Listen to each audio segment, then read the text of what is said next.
Chronic problems of the 2025 Audi Q8. You slide behind the wheel of the 2025 Audi Q8, and the first thing that grabs you is that feeling of raw power and luxury. The bold front grille, those sharp headlights, and a cabin that screams premium everything. But then you hit the highway, and the infotainment starts acting up, or you hear the suspension groaning over potholes. Forums are buzzing. This beauty has some chronic quirks that can really kill the vibe. Let's break down what breaks, what repairs cost, and whether it's worth it, especially if your roads look like the surface of the moon and your fuel smells like anything but premium gas. Under the hood, what's knocking and drinking oil?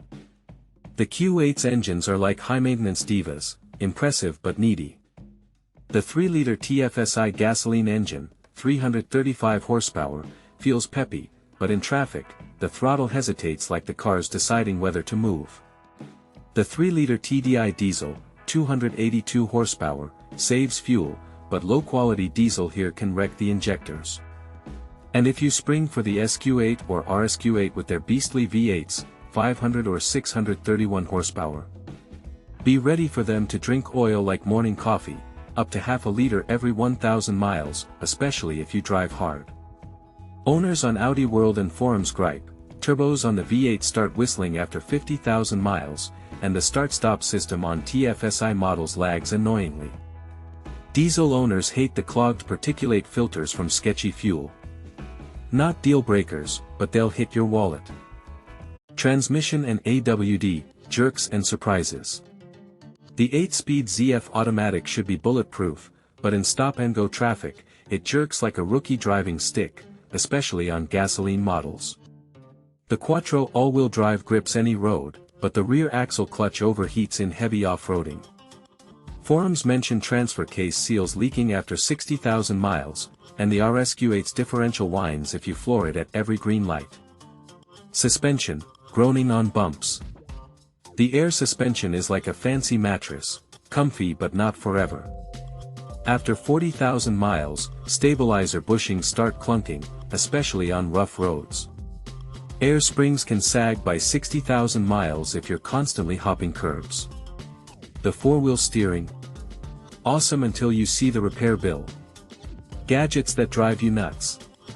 3 screens in the Q8 feel like a spaceship cockpit, the 12.3-inch virtual cockpit, 10.1-inch infotainment, and 8.6-inch climate control.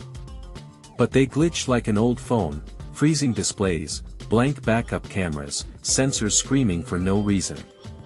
Reddit and Edmonds blame weak batteries or belt starter generators. And that lower climate screen? So low you'll take your eyes off the road. Body and interior, rust and rattles. The body's galvanized, but the paint's thin, rock chips show up fast. Winter road salt eats at weld seams if you skip undercoating. Windshields crack easily. Inside, it's lush, but soundproofing's weak. At 80 miles per hour, you hear wind noise. Plastics creak, and untreated leather seats wear quickly. Quick fixes. Apply paint protection film on the hood/bumper. Rust-proof the underbody. Add sound deadening to wheel wells and floor. Use seat covers or leather conditioner religiously. What owners say. On Audi World, forums, and Reddit, owners share. Pros. Looks like an automotive dream. Engines pull hard, especially SQ8. Highway comfort, handles like it's on rails. Cons. Electronics glitch like it's their job.